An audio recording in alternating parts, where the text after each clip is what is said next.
একবার একটা ছোট্ট ছেলে শহর থেকে গ্রামে এলো তার দাদুর বাড়িতে।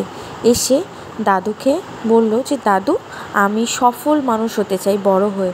তাহলে আমি সেটা কিভাবে হব, তুমি তার পথ বলে দাও। দাদু কিছুই বলল না। দাদু তাকে হাসতে হাসতে একটা নার্সারিতে দিকে নিয়ে গেল। গিয়ে দাদু ছেলেটিকে বলল যে, এখান থেকে দুটো চারা গাছ নাও। বলে ছেলেটি দুটো চারা গাছ নিল, নিয়ে বাড়িতে চলে আসলো।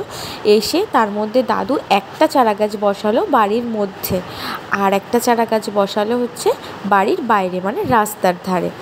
বলে এবার নাতিকে বলল, আচ্ছা বলো তো দুটো গাছের মধ্যে কোন গাছটা তাড়াতাড়ি বড় হবে।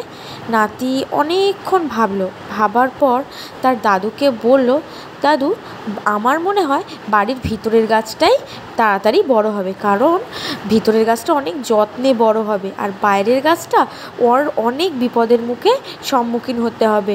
ও এত বিপদ কাটিয়ে কিভাবে বড় হবে। দাদু কিছুই বলল না নাতির কথা শুনে, শুধু একটু মুচকে হেসে দিল।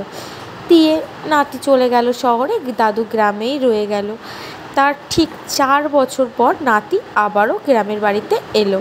এসে তার প্রথম প্রশ্নই ছিল দাদুকে, দাদু, তুমি কিন্তু আগের বার এসে আমাকে বলোনি আমি সফল মানুষ কিভাবে হব, তুমি আজকে বলো। তখন দাদু বলল, আচ্ছা ওইসব কথা থাক, আমি পরে বলছি। তার আগে বলো তো, তোমার মনে আছে যে তোমাকে আমি দুটো চারা গাছ নার্সারি থেকে এনে দিয়েছিলাম, তুমি পুঁতেছিলে?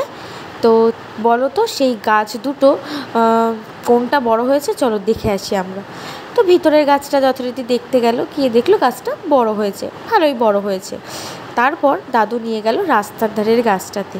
সেই গাছটাকে গিয়ে দেখলো যে গাছটা বিশাল বড় আকার ধারণ করেছে, ডালপালা ছড়িয়ে ছিটিয়ে খুব বড় হয়েছে, পুরো একটা গাছ হয়ে গেছে। তখন দাদু নাতিকে জিজ্ঞাসা করলো, তাহলে বলো তো কোন গাছটা বড় হয়েছে। তখন নাতি বলল, রাস্তার ধারের গাছটাই দাদু বড় হয়েছে। তাহলে শোনো, চলো বাড়িতে চলো, তোমাকে আমি কথা বলছি। তাহলে বলো তো কোন গাছটা বড় হলো।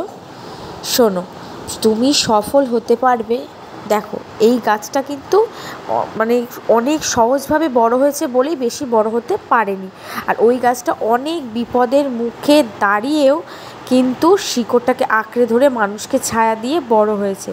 তাই জীবনটাও এরকম সহজ সরলভাবে কাটালে তুমি জীবনে কখনোই উন্নতি করতে পারবে না। যত বিপদের সম্মুখীন হবে ততই তুমি বড় হতে পারবে।